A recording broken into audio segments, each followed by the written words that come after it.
It was late afternoon when the golden light of the sun touched the tall buildings of the city. People walked quickly down the busy street, talking on phones, carrying shopping bags, and rushing to get home. In the middle of all that noise and movement stood a small boy named Ethan. His clothes were clean but old, the color faded from too many washes. He pressed his face to the glass window of a big restaurant called the Silver Spoon, watching the people inside laughing and eating. The smell of warm bread and roasted chicken drifted outside every time the door opened. Ethan wasn't begging. He wasn't asking for food. He was just watching, quietly, almost like someone looking at a world he didn't belong to. Inside, a man in a dark suit noticed him. His name was Mr. Grant, the owner of the restaurant. He had built the place from nothing. Years ago, he had been a poor man himself, working long hours and saving every cent. Now he was one of the most respected businessmen in the city. He had worked hard to get here, and he protected what he had built. At first, he thought the boy might be there to cause trouble or ask for money, and he almost told one of the waiters to send him away. But something in the boy's eyes stopped him. They weren't the eyes of someone begging. They were full of quiet hope and sadness at the same time. He watched for a moment longer. The boy stood there patiently, his hands tucked into his pockets, his breath fogging up the window glass.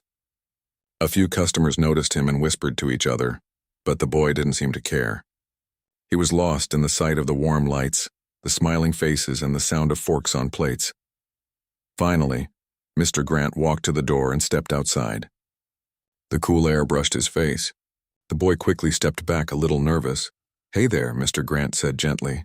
"You've been standing here a while. Are you waiting for someone?" Ethan looked up at him. His voice was soft. "No, sir. I was just looking." "Looking?" Mr. Grant asked. "At the food?"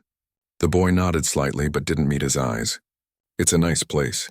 My mom used to work in a restaurant like this. She always told me how pretty it looked when the lights came on." Something in his voice caught Mr. Grant's attention. There was no begging in it, no pity, just honesty. "Your mother worked in a restaurant?" he asked. "Yes, sir," Ethan said. "She doesn't work anymore. She's sick. But she used to tell me stories about her job. Sometimes she said if you work hard and stay kind, good things happen. So I just wanted to see a place like that again." Mr. Grant was silent for a moment. He had heard many stories in his life, but something about the way the boy said those words stayed with him. It reminded him of his own childhood, of the times when he didn't have enough money even for a warm meal. "What's your name?" he asked finally. "Ethan." "Well, Ethan," Mr. Grant said, "have you had dinner yet?" The boy shook his head. "Not yet, sir. I'll eat when I get home. My mom's waiting for me." Mr. Grant smiled a little sadly. "You know what? Come inside. You can eat here tonight. It's on me." Ethan's eyes widened. "Oh, no, sir. I don't want to cause trouble. I was just looking. I wasn't—" "It's okay," Mr. Grant interrupted kindly. "You're not causing any trouble. I own the place. And I think someone who loves his mother that much deserves a good meal." Ethan hesitated. He looked at the door, then back at the man. "Can I bring my mom sometime? She'd love to see it." That one line made Mr. Grant pause. The way the boy said it, so hopeful, so proud of his mother, hit something deep in his heart. "Of course," Mr. Grant said softly. "You can bring her anytime you want. Both of you can eat here. No charge." Ethan smiled for the first time, and it was the kind of smile that lights up a person's whole face. "Thank you, sir. She'll be so happy." Mr. Grant opened the door and motioned for him to come in anyway, just for a quick meal. The staff looked surprised when they saw the boy walk in beside the owner. The waiters whispered quietly, wondering who he was. But Mr. Grant didn't care what anyone thought. He found a small table near the window and told one of the waiters to bring a bowl of soup and some bread. Ethan sat down carefully, still looking around in awe. The lights, the smell, the music, it all felt magical. He watched as people laughed, celebrated birthdays, and toasted with glasses of sparkling water. It was a world far from his little apartment and the quiet nights he spent with his mother, listening to her old stories while she coughed softly under a thin blanket. When the soup arrived, steam rising gently from the bowl, Ethan whispered, "It smells so good." "Go ahead," Mr. Grant said, smiling. "It's not going to eat itself." Ethan took a small spoonful and his eyes closed as the warmth filled him. "It's the best soup I ever had," he said quietly.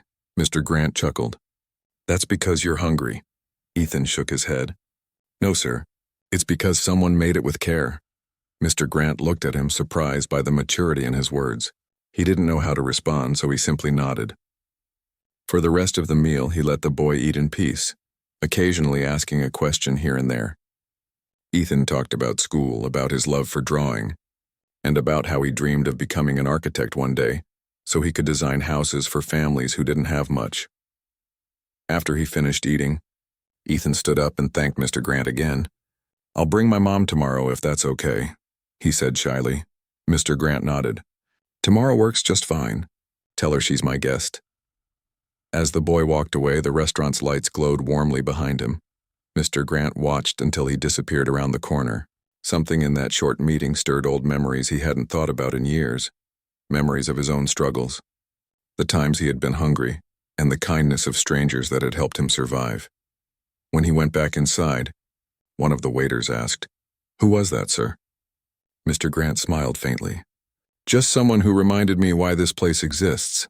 That night, after the restaurant closed, Mr. Grant sat alone at one of the tables. The soft sound of jazz played in the background, and he stared at the empty chairs. He thought about the boy's words, "Can I bring my mom sometime?" It echoed in his mind like a small promise waiting to be fulfilled. He remembered his own mother, long gone now, who had once told him something similar. Never forget the people who look at what you have and still smile for you. The next day, Mr. Grant came to work early. He told his staff that a special guest might visit later and that he wanted everything perfect. They didn't ask questions. They had worked for him long enough to know when something mattered. By evening, the restaurant filled with its usual energy. Couples laughed softly over candlelight, families shared stories, and waiters moved gracefully between tables. But Mr. Grant kept glancing toward the door, waiting. Then, just as the clock reached 7, the door opened. Ethan stood there again, holding the hand of an older woman. She was thin, her steps careful and slow, but her eyes were bright and kind. Her clothes were simple and neat, though a bit worn at the edges. When she saw the inside of the restaurant, her lips parted in surprise. "Mom," Ethan whispered excitedly. "This is the place I told you about. Mr. Grant said we could come." She hesitated. "Oh, honey, I don't think we should. This looks too fancy." Mr. Grant came forward immediately. "You must be Ethan's mother," he said warmly. "Welcome to the Silver Spoon." The woman looked up at him unsure. "Sir, that's very kind, but we really didn't mean to intrude." "You're not intruding," Mr. Grant said, smiling. "You're guests. Please let me show you to a table." He guided them to the same window seat as before. Ethan's mother looked around slowly, her eyes taking in every detail. The chandeliers, the soft music, the smell of freshly baked bread. She looked touched, almost emotional. "This is beautiful," she whispered. "I haven't seen a place like this in so long." Mr. Grant smiled. "Then I'm glad you came." He left them for a moment, but as he walked away, something about her voice tugged at his memory. It was soft and familiar, like a song he had once heard long ago. He tried to shake the feeling, telling himself it was just coincidence. From across the room, he watched as Ethan and his mother laughed quietly together, sharing their meal, their hands brushing now and then as they talked. For a moment, it reminded him of his own childhood dinners. Simple, but full of love. He didn't know yet that the woman sitting there was about to change his life in a way he could never have imagined. The restaurant buzzed softly with the sound of gentle music, laughter, and the clinking of dishes. Mr. Grant walked toward the kitchen, telling the chef to prepare something special. "Make it simple," he said quietly, "but with care, like a meal you'd cook for your own family." When he returned to the dining area, he stopped for a moment to watch Ethan and his mother. They were sitting at the corner table near the window, the same spot where Ethan had sat the day before.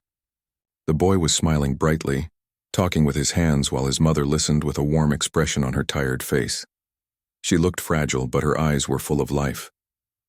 Every now and then she would reach across the table and touch Ethan's hand as if to make sure he was really there. Mr. Grant walked over slowly. "I hope you both are comfortable," he said kindly. Ethan's mother looked up and gave a shy smile. "More than comfortable, sir. This is beautiful. We haven't been in a place like this for a very long time." "I'm glad you came," Mr. Grant replied. "Your son here spoke very highly of you." Ethan blushed a little. I just told him the truth, Mom. She laughed softly. I'm sure you did. Mr. Grant nodded toward her. He told me you used to work in restaurants. Yes, she said, her smile fading slightly. For many years. It was hard work, but I loved it. I met good people. I liked serving others, making them feel at home. But my health? Well, it's not what it used to be. I'm sorry to hear that, Mr. Grant said sincerely. She shook her head gently. Oh, don't be. I've had a good life. I raised my boy and that's enough for me. She smiled at Ethan again. He's my pride. Ethan lowered his eyes, trying not to show how emotional he felt. Mr. Grant looked at them both and felt something stir in him, a mix of admiration and sadness. He saw so much love between them, the kind that survives everything, even poverty and sickness. It reminded him of his own mother, who had worked late nights just to make sure he had food on the table. A waiter came by and placed plates in front of them, roasted chicken, mashed potatoes, and a bowl of warm soup. The smell filled the air, rich and comforting. Ethan's mother looked almost embarrassed. Sir, this is too much, she said.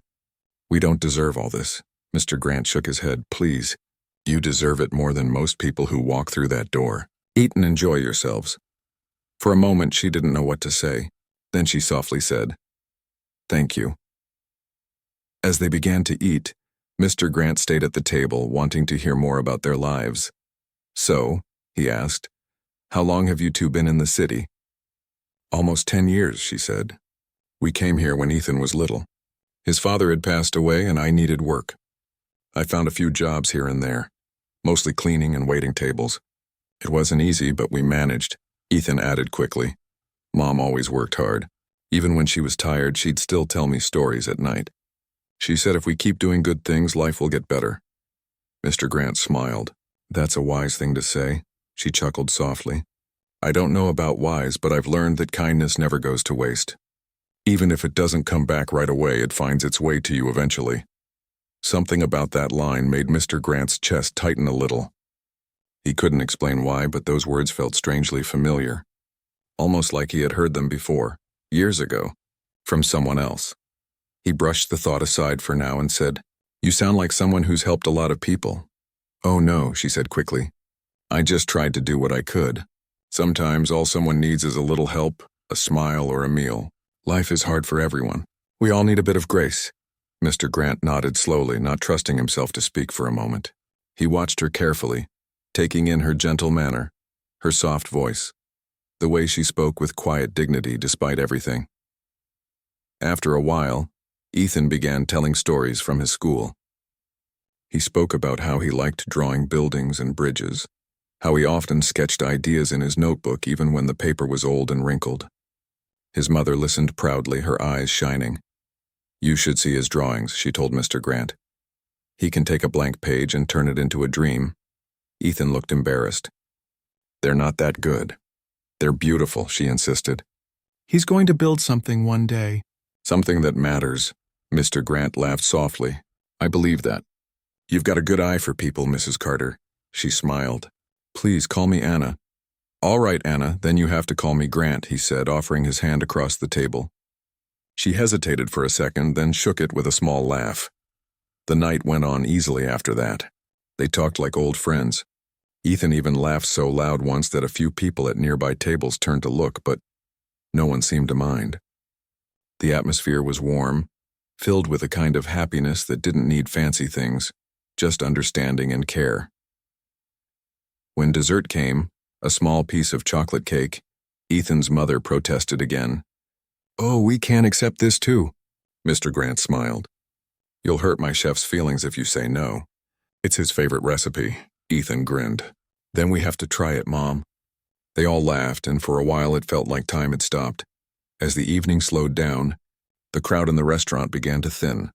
Mr. Grant stayed near their table, helping clear plates and talking softly. He wasn't doing it for show. Something about them, their humility, their gratitude, made him feel more human than he had in years. When they finally stood to leave, Ethan's mother thanked him again. This was one of the kindest things anyone's ever done for us, she said. You don't know what it means to share a meal like this. It makes the world feel gentle again. Mr. Grant smiled warmly. Then it was worth every minute. She took her son's hand and started walking toward the door. Just before they stepped out, she turned back and said softly, "You remind me of someone I met a long time ago. A young man who came into the restaurant where I used to work. He didn't have much, but he had big dreams. I remember I paid for his meal because he couldn't afford it. He told me he'd repay that kindness one day." Mr. Grant froze for a moment, the air around him suddenly heavy. His throat went dry. He wanted to ask more, but she smiled politely and turned to leave. He stood there staring at the door long after they were gone. That memory, the one he had buried for so long, came rushing back like a flood. He saw himself years younger, sitting in a small, worn-down diner, ashamed and hungry, counting coins that weren't enough to buy a meal. He remembered the kind waitress who had come over, her gentle smile and the words she said to him as she covered his bill. "Don't worry, young man. Someday, when you can, help someone else in need." And now, standing in his own restaurant years later, he realized that same woman had just sat across from him. He sank slowly into a chair, stunned. The sound of the restaurant faded in his ears. Everything came full circle in that moment. She had no idea who he was, but he would never forget what she had done for him. For a long time, he stayed there in silence, his mind replaying that old scene. The smell of the cheap diner food, the gratitude he had felt, the promise he had made to himself. One of the waiters approached quietly. "Sir, are you all right?"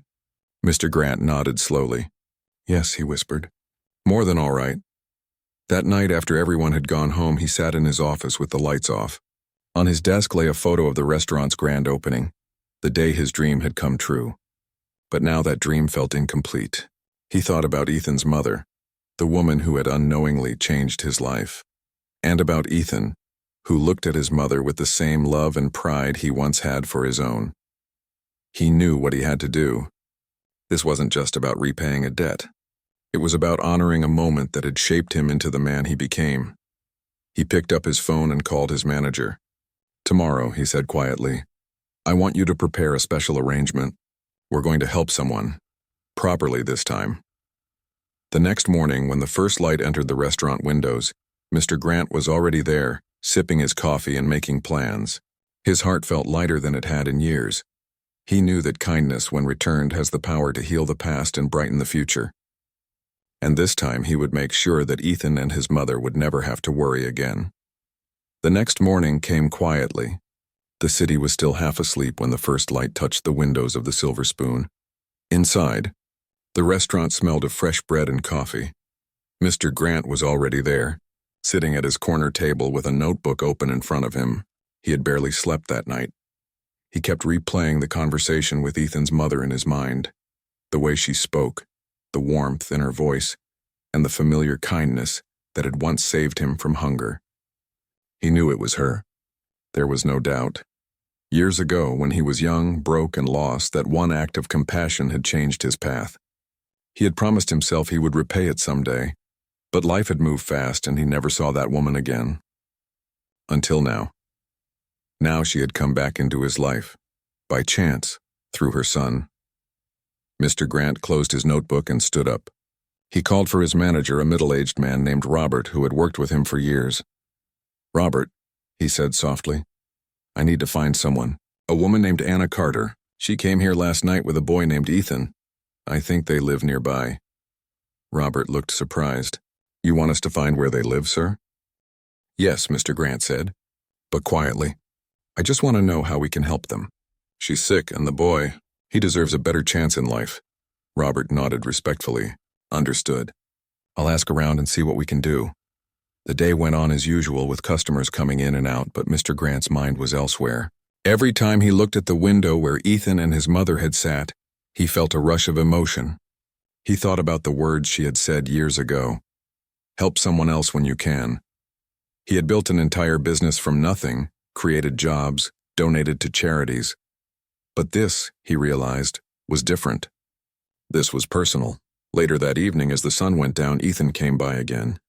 He was wearing the same worn-out jacket, his hair a little messy from the wind. He walked up to the door and smiled when he saw Mr. Grant. "Good evening, sir," he said shyly. "My mom told me to thank you again for the dinner. She hasn't stopped talking about it." Mr. Grant chuckled. "I'm glad she enjoyed it." How's she feeling today? She's okay, Ethan said.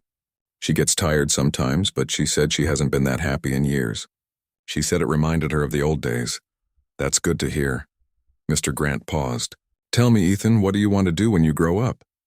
Ethan looked surprised by the question. I want to build things, he said after a moment. Houses, schools, maybe even a place like this someday. I like drawing buildings. My teacher says I'm good at it. I believe that, Mr. Grant said. Do you have your drawings with you? Ethan smiled proudly and pulled a folded sketchbook from his backpack. The pages were worn and smudged, but the drawings were full of imagination. Tall buildings, parks, bridges, all drawn with care. Mr. Grant turned the pages slowly. These are impressive, Ethan. You've got talent. Thank you, sir, the boy said. I just wish I could learn more. My mom says school's important, but sometimes we have to move, and it's hard to keep up. Mr. Grant nodded thoughtfully. You just keep drawing, all right? And don't lose that dream. It's a good one, Ethan grinned. I won't. They talked for a while longer, and when Ethan left, Mr. Grant made a quiet promise to himself.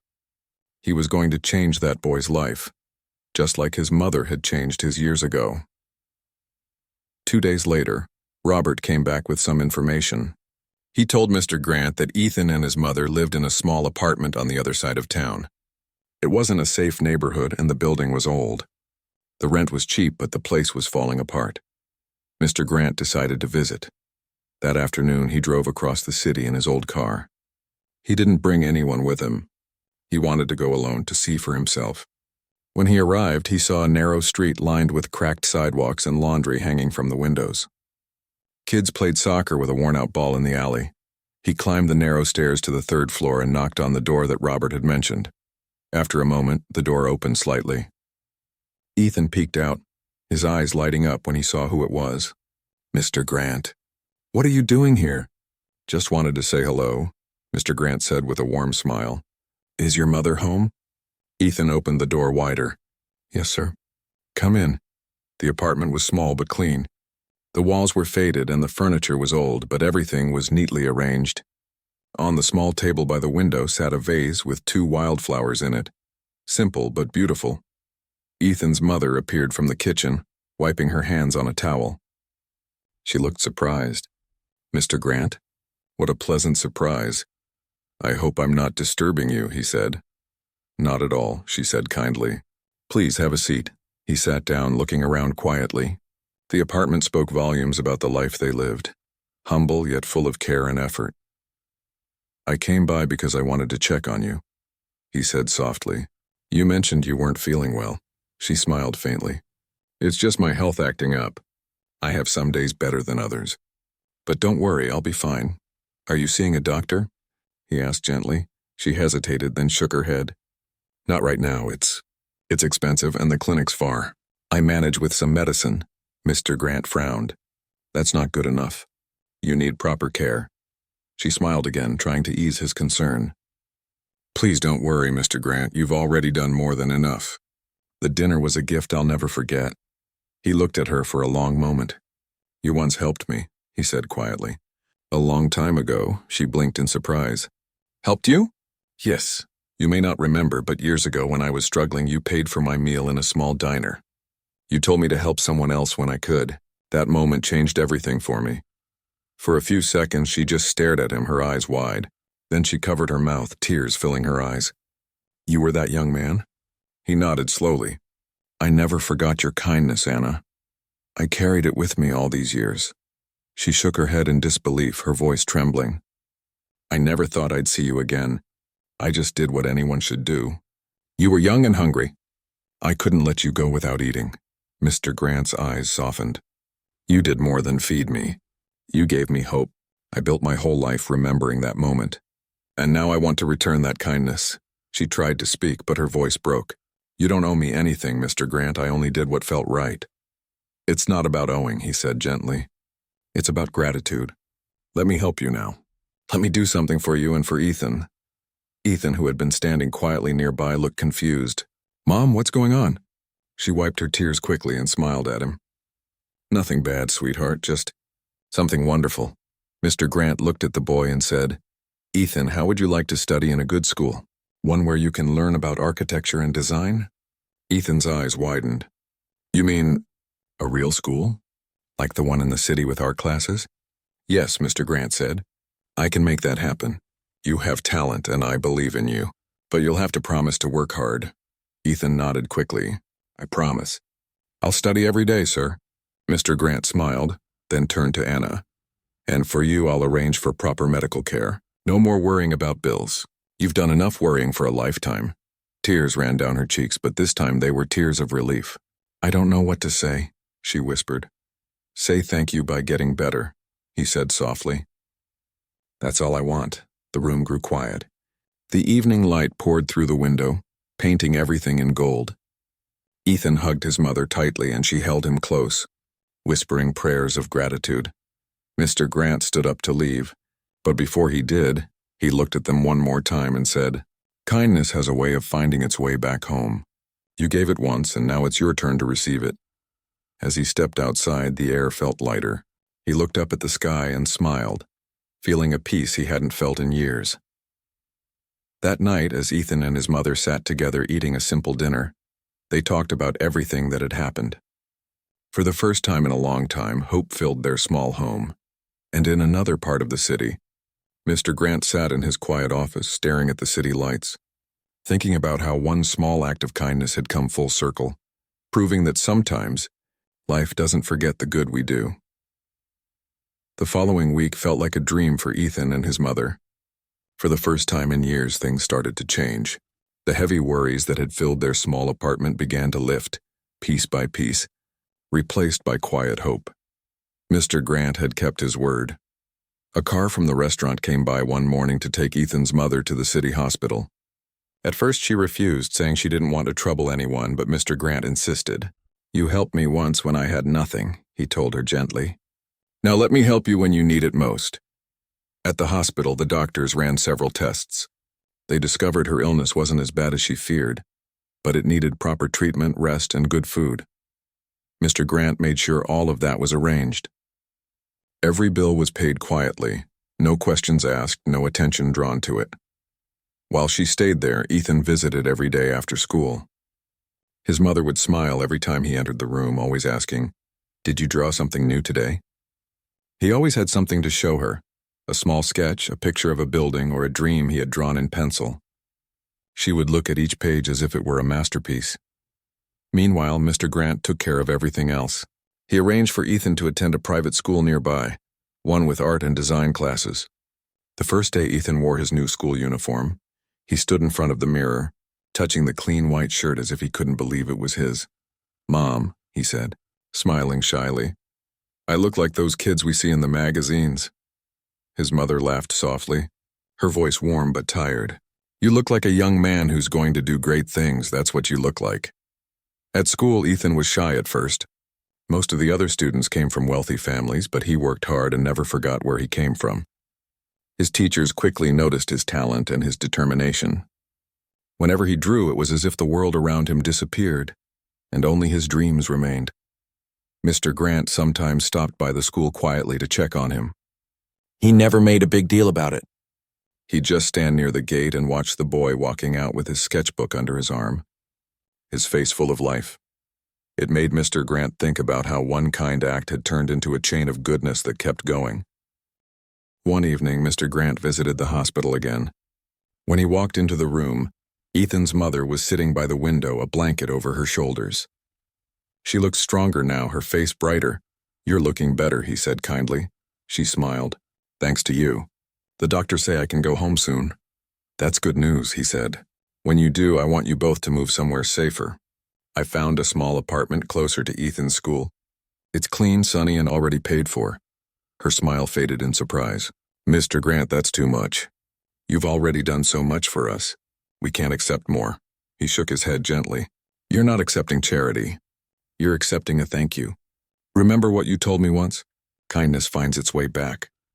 She looked down, her eyes filling with tears. You have such a good heart, she whispered.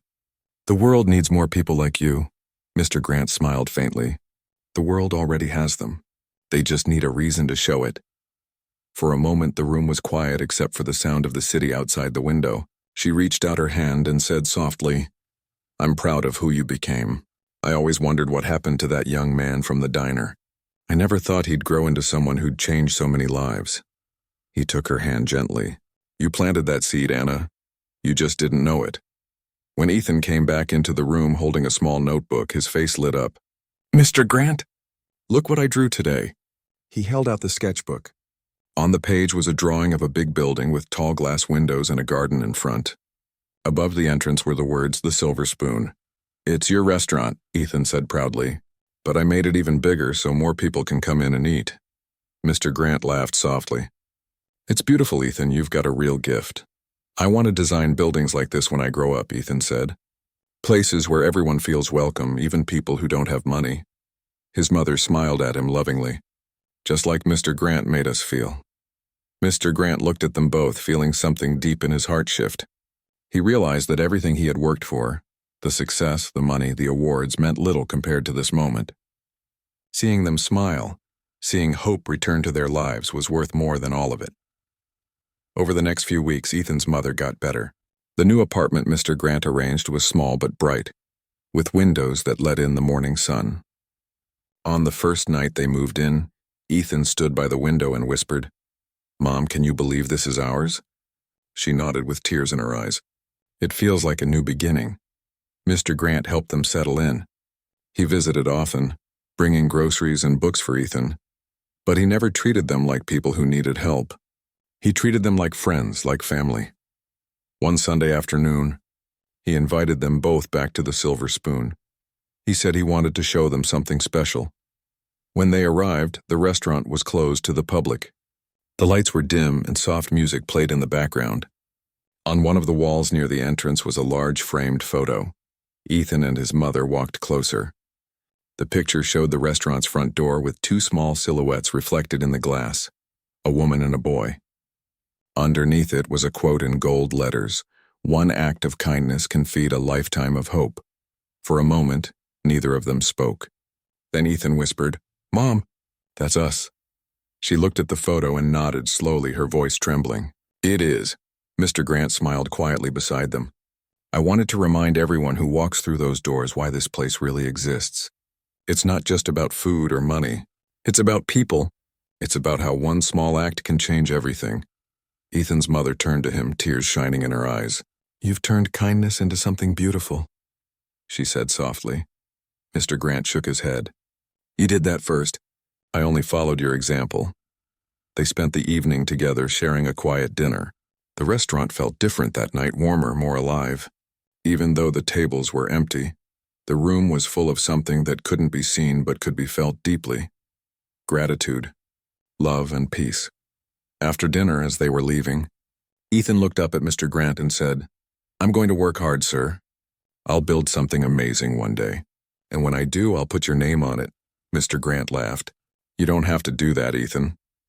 "I want to," Ethan said earnestly, "because you believed in me when nobody else did." Mr. Grant placed his hand on the boy's shoulder. "Then I'll be waiting to see it." When they stepped outside, the night air was cool and the city lights sparkled like stars. Ethan held his mother's hand as they walked down the street. She leaned toward him and whispered, "See, sweetheart, I told you. When you do good things come back to you." Ethan nodded, squeezing her hand, and sometimes they come back even better. Behind them, Mr. Grant stood at the restaurant door, watching them disappear into the night. A gentle smile stayed on his face. He knew this wasn't the end of their story. It was just the beginning of something far greater. Later that night, when he sat in his office alone, he looked at the old photo of himself from years ago, the one taken before he became successful. He remembered the struggles, the hunger, and the hopelessness.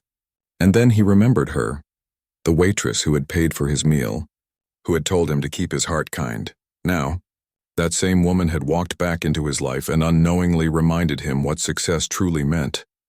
It wasn't about owning the biggest restaurant or having the most money. It was about how many hearts you could touch along the way. He leaned back in his chair, whispering to himself, "Thank you for finding me again." The next morning, the Silver Spoon opened as usual, but something was different. The customers who came in noticed the new framed photo by the door and the quote beneath it. Many of them paused to read it, smiling softly before taking their seats. And somewhere in another part of the city, Ethan sat at his desk, sketching new buildings with sunlight streaming through the window. His mother watched him from across the room, her heart full. Their lives had changed forever, not because of luck, but because one simple act of kindness had never been forgotten. Time moved quietly after that. Weeks turned into months, and life began to settle into a new peaceful rhythm for Ethan and his mother. Their new apartment was bright and full of life. The small balcony had potted plants that Ethan had found in the market and brought home, saying he wanted their place to feel like it was breathing. His mother, now recovering and growing stronger, spent her mornings sitting by the window, reading or sewing while sunlight poured across the floor. Every afternoon she waited for Ethan to come home from school, eager to hear about his classes, his friends, and the new things he was learning. Ethan had changed too.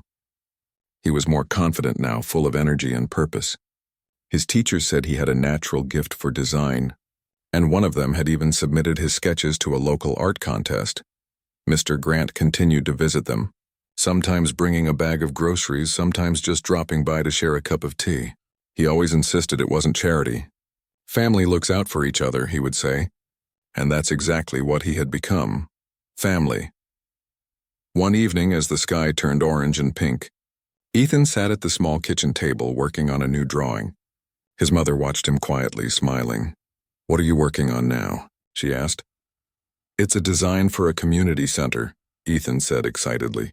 "It's a place where kids who don't have money can come to study or learn art for free. Mr. Grant said it's important to give back, so I thought, maybe one day I'll build this." His mother felt tears fill her eyes. "That's a beautiful dream, sweetheart," he smiled. "I think it's what you and Mr. Grant both taught me. When someone helps you, you don't stop there. You help others too." That night, as the city lights blinked outside their window, his mother whispered a quiet prayer of thanks. Life hadn't been easy for them, but somehow every hardship had led them to this moment. A moment full of hope and love. Meanwhile, at the Silver Spoon, business was better than ever. But it wasn't the profit or fame that made Mr. Grant proud. It was the people.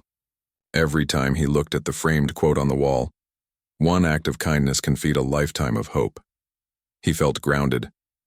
It reminded him of where he came from and who had helped him when he had nothing. He made it a rule that once a week, the restaurant would serve free meals to those in need. No one had to prove anything or explain their situation. They just had to come in and eat. And every week, Ethan and his mother came to help. They would serve food, talk with people, and listen to their stories.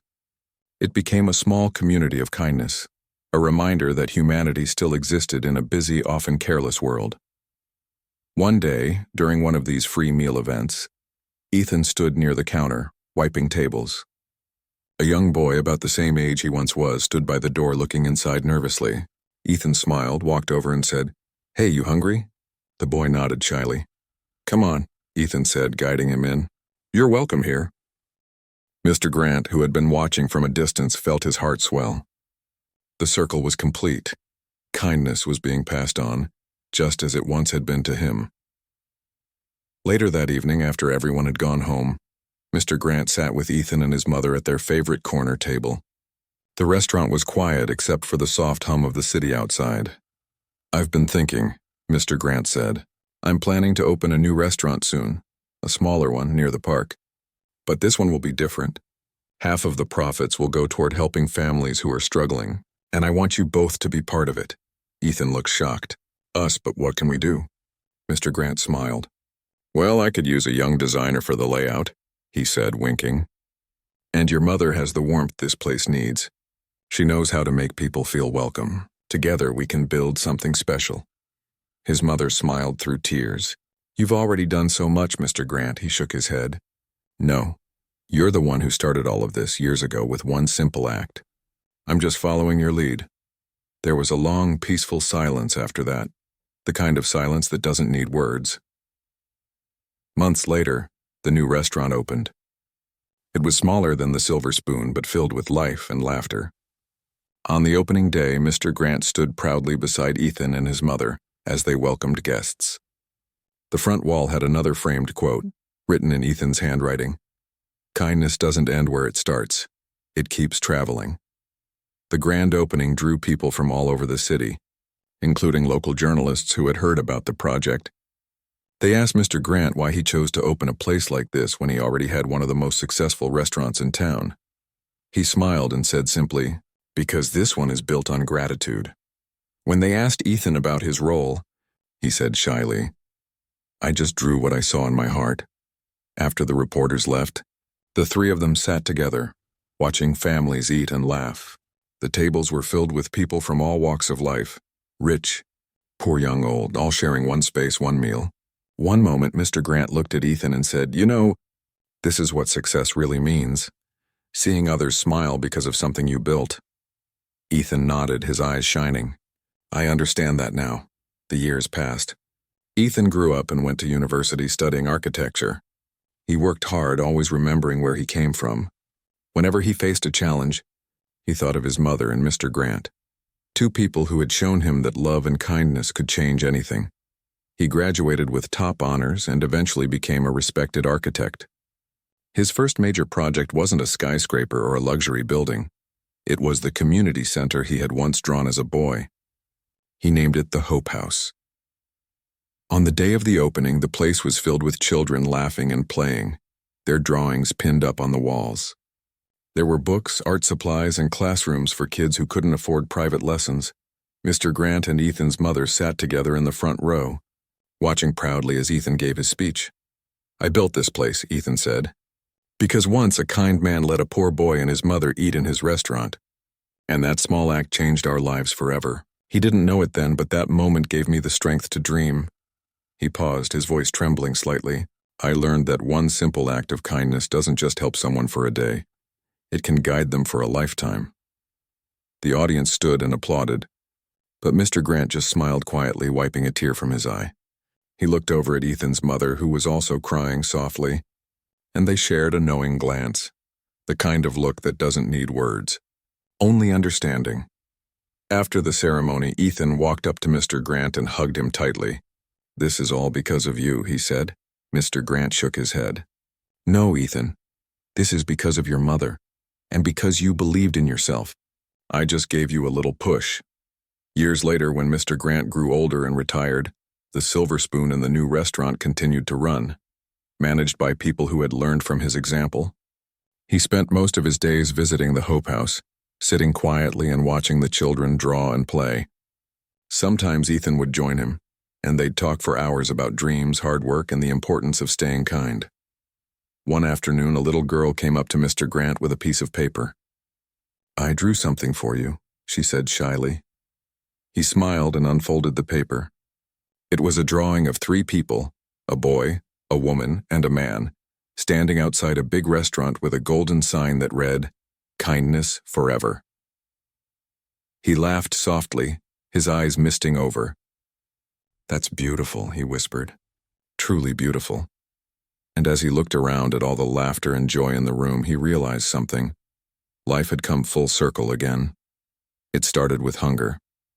It turned into compassion, and now it lived on in hundreds of smiles, meals, and dreams.